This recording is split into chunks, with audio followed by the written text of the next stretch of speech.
First, she brainwashed the whole neighborhood, and I was like, okay. Then she kidnapped 2 kids, and I was like, hmm. But then she killed Sparky, and I will cut a witch.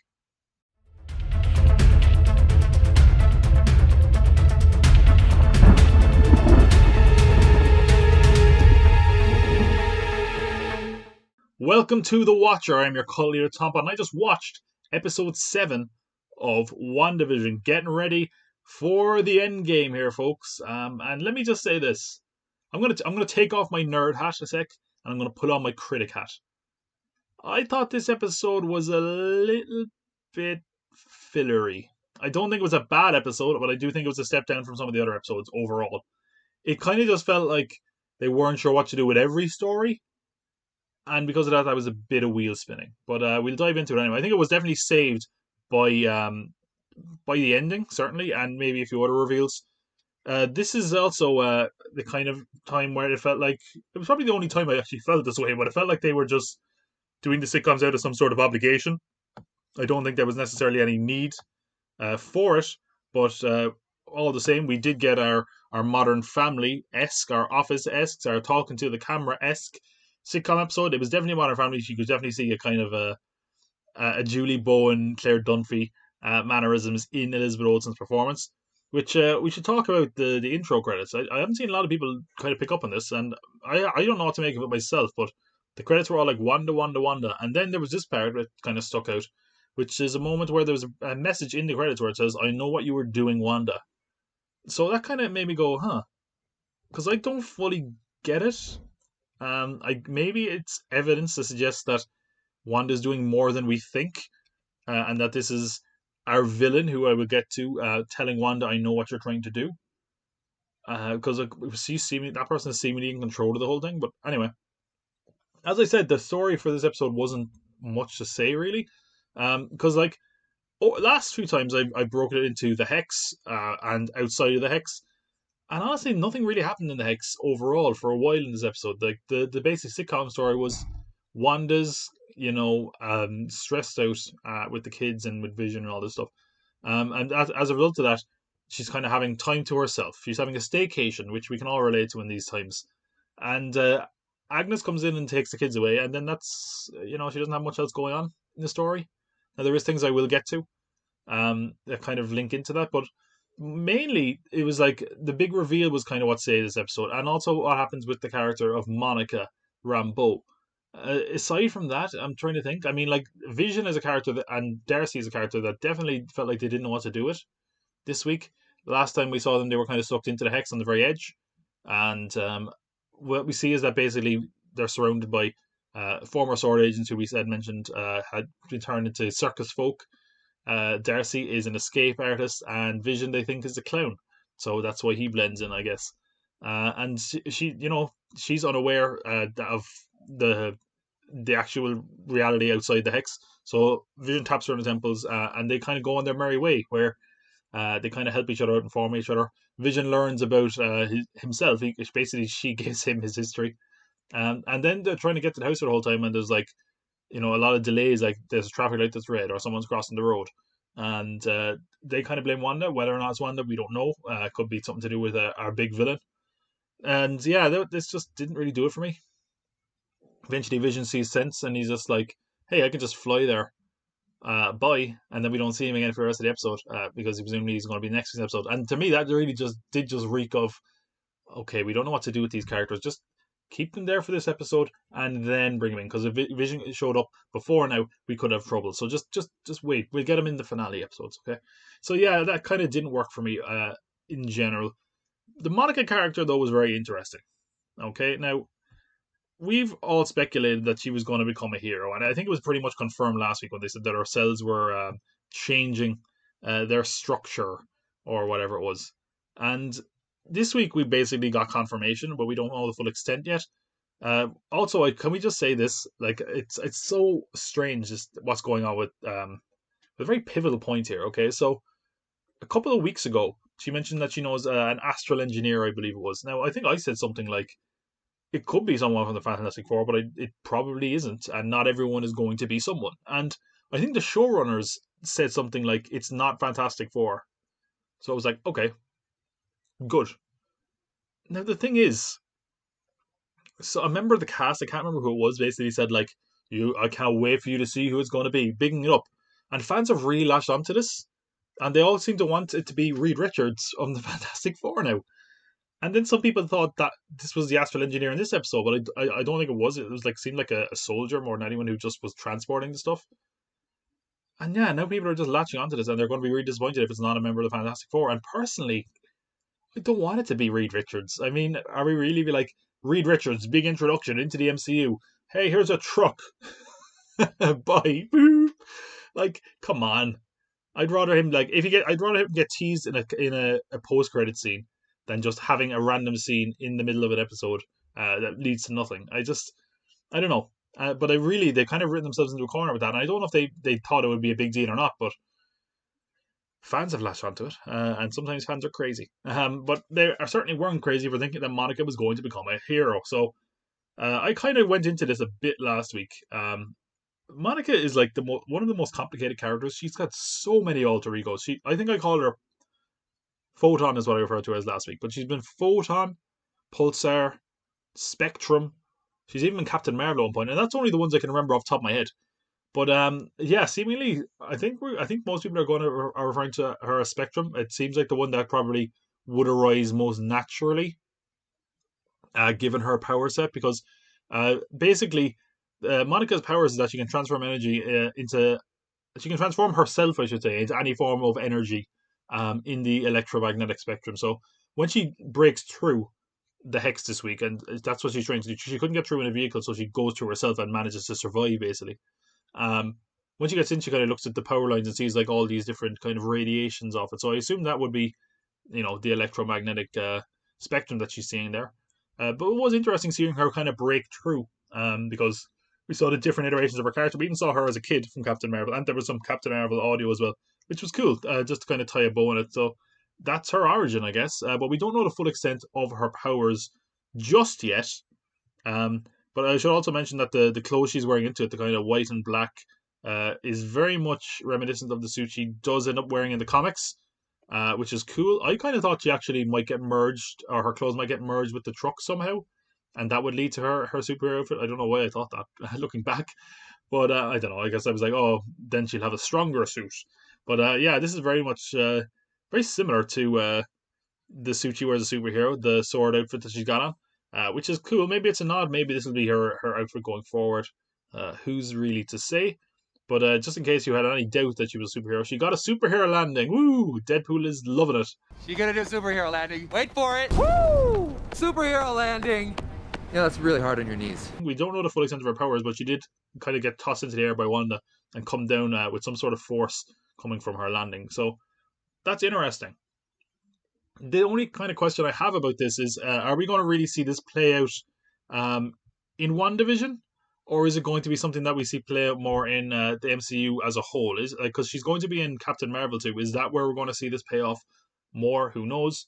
They do possibly set up for a fight next week with her, but yeah, we still have to see the full extent of her powers. But certainly, it feels like we've got another entry into the MCU when it comes to superheroes. But we also got another entry when it comes to villains. Another person with powers, not the only person with magic, as she points out. Agnes, we can officially now say, is Agatha Harkness. We had speculated this for a long time. I think the only time we kind of deviated from it was like, hey, maybe it's Mephisto because they're planting seeds hard. But no, it's Agatha Harkness. We should have gone with our gut. I mean, I think I said it was probably Agatha Harkness all along anyway. Or else I probably am just changing my story now, and no one's going to go back to check. But yeah, like this is a character we all expected. As soon as it was announced, it was like, oh hey, it's probably Agatha Harkness, and it is. So yeah, what is also interesting is first of all she has purpley magic, so I guess to distinguish, purple and red. There you go. Wanda has red. Agnes is purple. The what we have a bit interesting. There's a few interesting things you say about this. Number one is she acting alone?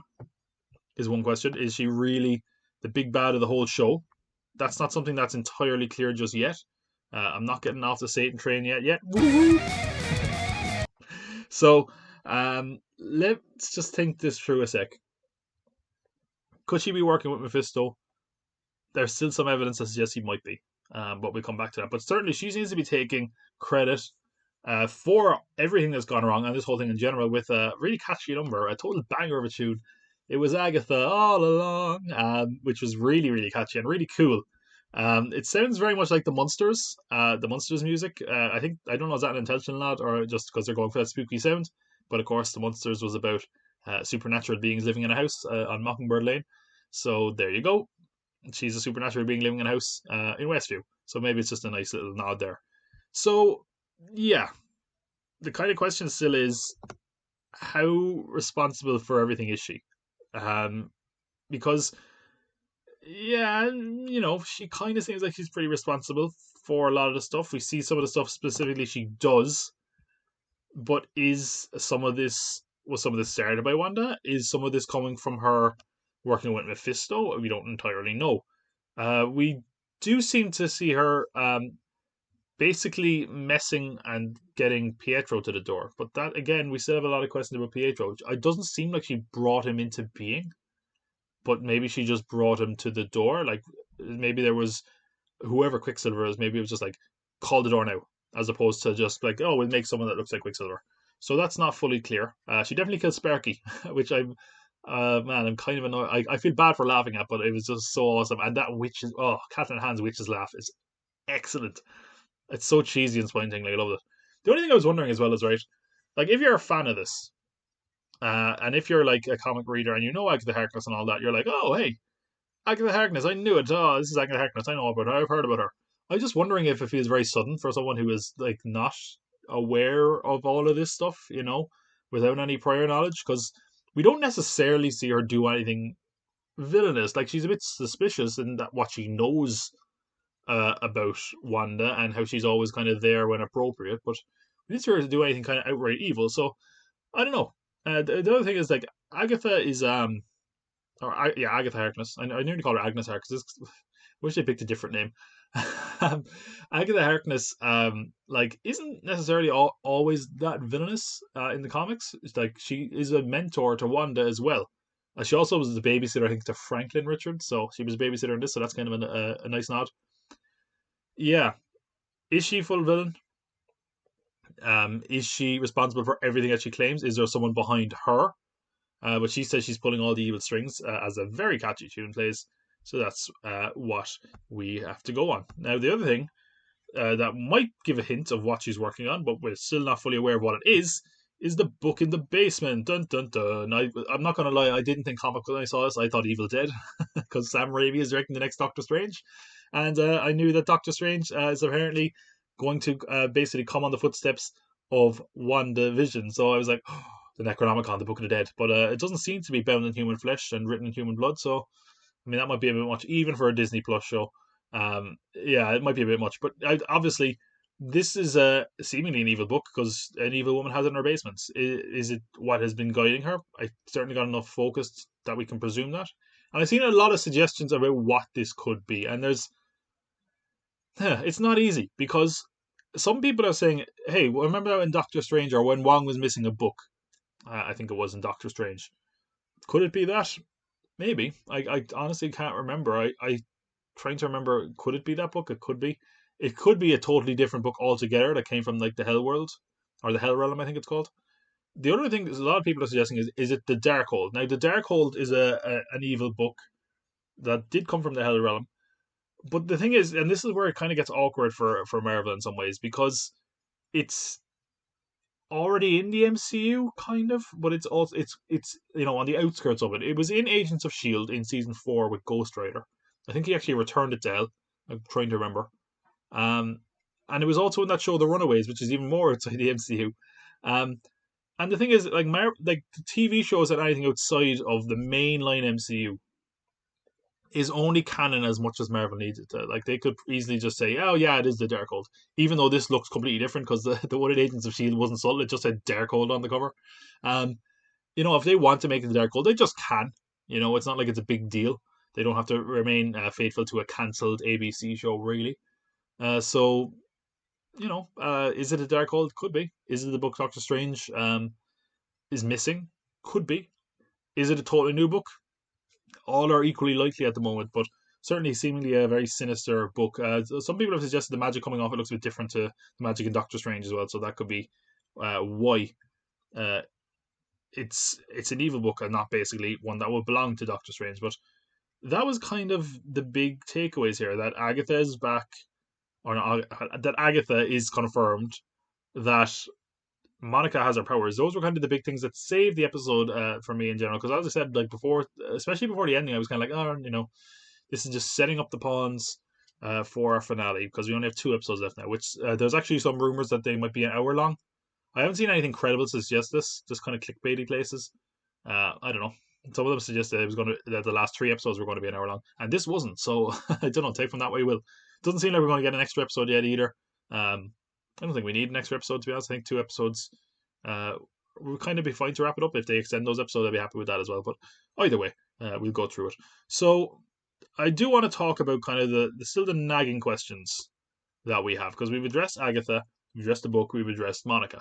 I think we should kind of question still the kids and Pietro. So let's start with Pietro first. He actually is in this episode, albeit very briefly. There is a mid-credit scene in this episode, which I found kind of weird, because it's like you spent the last few weeks basically conditioning your audience to be like, oh, the credits are 7 minutes and nothing. And then this week, nope, there's actually a mid-credit scene, not a post-credit scene, sorry. So Monica is about to go into the basement, and behind her comes Pietro, and he says something to the effect of, Snooper's going to be Snoop. So that's what we saw, and that's where the episode ended. Still not entirely sure what to make of Pietro.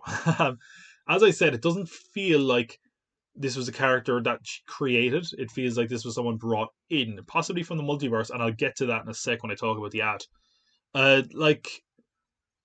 This is another thing where, like, I'd want to think Marvel are smarter than making a character that seems to be Quicksilver, played by Evan Peters, and then it's a misdirect and it's just some guy. But I don't know. I speculate it could be a sword agent. Probably not now. It seems more likely that it's someone working with Agatha in some form, whether that's through her coercion or whether they're in league together. Who knows? Some people were even suggesting he was Mephisto. Maybe, but again, it would really feel like, like if you're going to do all that, like you could have just got Aaron Taylor Johnson. So I don't know to why you would kind of open that basket of worms of the multiverse unless it was going to pay off in some way by getting that actor, so it's interesting. We still don't know who he is. Seemingly he's working, possibly even mind controlled by Agatha, and he was brought in by her, presumably not created for her. It didn't seem to be that way anyway. We only see it during a musical intro that she's kind of magics him to the door.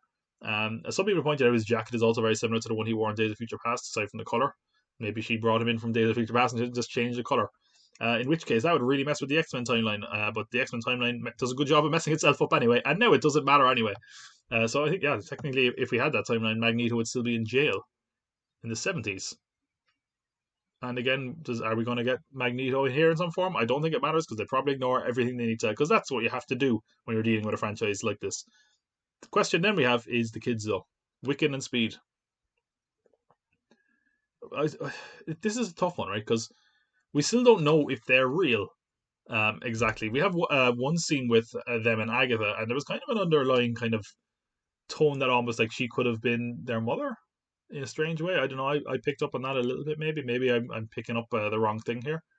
And based on that, maybe she did create them, which is what we kind of were speculating that the devil or someone made these kids and takes them away, which is what led to House of M in the comics. Because this obviously does have a big House of M connection and uses it as a kind of a reference point. So the question is, are the kids still alive?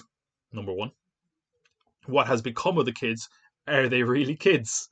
And we don't have anything really to suggest. I can't do Tom's theories. Nearly went an episode without. Because there's nothing really to theorize here, because we don't have enough evidence to suggest one thing or another. I assume they are real, or at least a very, very good magic, because they seemingly had lunch at Agatha's and they ate some sandwiches. So either Agatha would like put in a lot of work to be like, oh, we need 2 half-eaten sandwiches, so she thinks he's there. Or she was like, has done enough magic in creating them that they're smart enough to eat lunch and need lunch and I don't know. I'm hurting my head. But yeah, that's a thing. So I assume they are real in some form. Are they going to survive? Who knows? Then again, if they were real, I think Marvel is less likely to kill them off. Like Disney are not in the business of killing kids. They kill the parents. That's how Disney movies and TV shows work. But I don't think they're going to be like, oh yeah, Wanda had 2 kids and then they got killed. Ooh. Whereas if you're like, she thought she had 2 kids, but they were taken away from her, that's a bit of a softer blow. Okay. I do want to talk finally about the ad. Well, not finally. I'll talk about one other thing after this. The ad this week is very interesting because on the surface, if you just followed the MCU through the movies, there's nothing really here, because it's something that's only briefly been mentioned in the MCU. But this is Nexus. So the question is, what is Nexus? And in the comics, Nexus is basically kind of a gateway to all realities, and it hints at that a few different times throughout the ad. So the first thing that we get in the ad is a line, if I can get it up here, where they say, it'll anchor you back to your reality or the reality of your choice, which is interesting, as I'll get to in a sec. There's another reason why that is particularly interesting, only in the case of Wanda. So, as we said, Nexus is basically the gateway to all realities. And of course, the way the MCU seems to be going now is that we are going to see other realities and a multiverse in general. Part of that multiverse is, of course, going to be explored in Doctor Strange, and the heavy rumor is that we're also going to see some of that in Spider-Man 3. But the other question we have here, and this is purely for the case of Wanda, not everyone else. Nexus, as we said, is the gateway to all realities. And if we were talking about, say, in the case of Spider-Man, in this reality, it's Tom Holland as Spider-Man, who has, a certain type of character. In the Amazing Spider-Man reality, it's Andrew Garfield, and he is a Green Goblin that's played by Dane DeHaan. And in the other reality, it's Tobey Maguire, and he is a Green Goblin played by Willem Dafoe. In other words, the realities are differing in who's there and how they're represented. Now, Nexus, though, in some cases, there's Nexus beings. Now, I don't think we've met any Nexus beings in the MCU except for Wanda, at least if you go by the comic version of Nexus beings.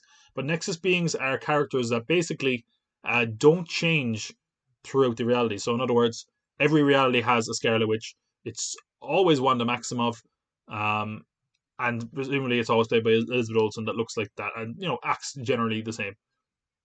Which I'm kind of thinking now, actually, if they brought in the X-Men universe, there is a Scarlet Witch in that universe, but she's a kid. So I don't know. I guess it would matter. That kid would probably grow up to be Elizabeth Olsen. Lucky her. So the interesting thing about that is, first of all, there is a line that says, "Where are we? The world doesn't revolve around you, or does it? If it revolves around you, hey, you're a Nexus being." A lot of the characters have been Nexus beings. The only one that I think is coming to the MCU confirmed, aside from Wanda, is Kang the Conqueror, who's going to be in Ant-Man 3. Ant-Man 3 looks like it's going to be nuts. It's apparently dealing with time travel and other realities, maybe. The MCU is about to get very confusing. Thank God Falcon and Winter Soldier is next, where we don't have to theorize about everything. She's a Nexus being. So it's interesting. Basically, are they kind of saying, like, you can go to another reality? Or maybe it's even a suggestion, like, if Agatha Harkness is controlling the Zad, she's like, maybe you can go to a reality where things are like this, all you have to do is do these things. I don't know, maybe it's some sort of deal. It has briefly been mentioned in the MCU before. Eric Selvig mentioned it in Thor: The Dark World, when he did that chalkboard drawing, where everyone thought he was crazy. He mentioned Nexus, as far as I remember. The only other thing I want to mention is that in the comics, Nexus beings are monitored by some. I'm trying to remember. They're monitored by someone who monitors the realms. I can't remember the name of it, but it doesn't matter anyway. The more relevant one I want to talk about is that they're monitored by the Time Variance Authority, who are making their debut in Loki. So, is WandaVision going to connect to Loki in some way? Is Loki going to feature some Wanda stuff? We don't know, but it's interesting to speculate on nonetheless. And of course, we couldn't move on without talking about my pal, friend to you and me, the devil, because I'm still all aboard the Satan train. Mephisto, we keep talking about him. He was trending on Twitter earlier, I think, which is weird. The devil is really big on Twitter today. That's good for him and his people. So we're all kind of been under the assumption that Mephisto is going to make an appearance in some form. We don't know how, we don't know where, and the question is, has that now been debunked by Agatha Harkness? being the big bad and saying it was me all along. I did all this. Not necessarily. There's one kind of hint in this that maybe he's not. Well, there's maybe more than one hint actually, but one hint is that, and again, this is more something I've done in finding in research, but I haven't been able to find anything to back it up necessarily. The first appearance of Mephisto is as a fly, and when Wanda goes into Agatha Harkness's house, there's a fly on the wall that we get a very big focus on. For longer than you would expect a fly to get a close up. So good on the fly's agent to get him a close up in a premiere TV series. But yeah, could that fly be hinting at Mephisto? Maybe. Could it be hinting that because of that Mephisto is, pulling the strings on Agatha Harkness? We don't know. I'm imagining next week or maybe the week after we'll probably get some degree of a kind of a flashback to explain Agatha Harkness, because they obviously, I guess, want to tie her into the Salem Witch Trials, which is her origin in the comics. So I'm assuming we'll get an insight there. Maybe we'll even find out what her relationship is with Mephisto, if at all. I also want to go back to something I mentioned in maybe the second or third episode, where I said that Paul Bettany said that he was worked with a big name actor that people are going to be surprised that is in this, and he's always wanted to work with. And a lot of people were saying not Ralph Pacino, Al Pacino. Ralph was is Agatha Harkness' husband. I'm sorry, Al Pacino. Ralph Pacino. He never would have got as far with a name like Ralph Pacino. Ooh, congratulations. Al Pacino is what a lot of people were expecting the devil to be. I don't know why. That seems like a bit of a jump. I think it's just because he's in the Devil's Advocate, and he said he might be in a Marvel movie a long time ago. But regardless, that we still haven't met that big name actor. Paul Bettany has said, no, we haven't met him. In other words, he basically said that to be like, it wasn't Evan Peters. Sorry, Evan Peters. But it would have been weird if it was anyway. So that actor is still to come in next episode or the episode after that, or potentially a 10th episode if they decide to do that, which I don't think they will personally. But could that secret actor be playing Mephisto? Or the thing is, it could just be a character that he hasn't shared a scene with in Avengers, which would be a bit of a letdown all the same. But all the same, it is very, very interesting. And the other thing that I want to suggest is that we got the reappearance of the rabbit, Senor Scratchy, who again we hinted with the devil because Senor Scratch sounds like Mr. Scratch. Mr. Scratch is a nickname for the devil. Now, some people have suggested, and it is very, very possible, actually, and it makes perfect sense that this could be basically Nicholas Scratch, who is Agatha's son, who is also a warlock, a magician, a sorcerer, whatever you want to call him. They kind of have a contentious relationship. He is a bit more villainous than Agatha, from what I remember, and I think at a few times she might have actually turned him into an animal. So the suggestion is that maybe that rabbit is her son. Now, the other thing some people suggest is that maybe Quicksilver is actually Nicholas Scratch. We don't entirely know. I did find it interesting, though, and again, maybe this is just kind of a cliche as well as anything, but when she comes down to confront Wanda, she has the rabbit and she's stroking him. Now, maybe this is her Bond villain moment, or maybe the rabbit is the devil in some form, and he's pulling the strings, and that's why he's always close and near at hand. And he was on the magic show as well to kind of muck things up a bit. I don't know. It feels weird that Mephisto would be like, I want to be a rabbit and fuck up a magic show, but what do I know? The only other possibility, as far as a villainous character that I've seen some people suggest, I will mention it just out of being completely comprehensive, is that maybe it's Nightmare. Nightmare is a character that was a villain of Doctor Strange, primarily. But Scott Derrickson, when he was working on the Doctor Strange sequel, he mentioned he wanted to bring in Nightmare. And we know that this is apparently going to lead into Doctor Strange. So could Nightmare be responsible for this? Nightmare is a character that basically is a demon, like Mephisto, but he draws energy and power from those who are dreaming. So, are the people of Westview kind of dreaming? Can he draw power off them in some way? It's a theory. It's Tom's theories. Although I kind of stole it, I guess. But that's, we're all working together here. We're all sharing information, which is a good way of saying that I'm right even when I'm wrong. And if not, well, it was someone else's theory. They were wrong. I was always right. But I'll tell you what, right now, I have to say is that that's all we have to say about this episode. Again, I thought it was a bit of a step down with some major revelations that I find interesting coming into the finale. What did you think of the episode? Let me know in the comments below. Did you think it was Is it better than I give it credit for? Was it a bit of a step down? What do you think is going to happen as we come into the finale? It now feels like we're definitely building up for a massive finale, and that we're probably going to abandon sitcoms next week. But yeah, either way, whatever happens next week, I will be here watching it. So please come back to check out the Watcher, because remember, I'll be watching. Take care.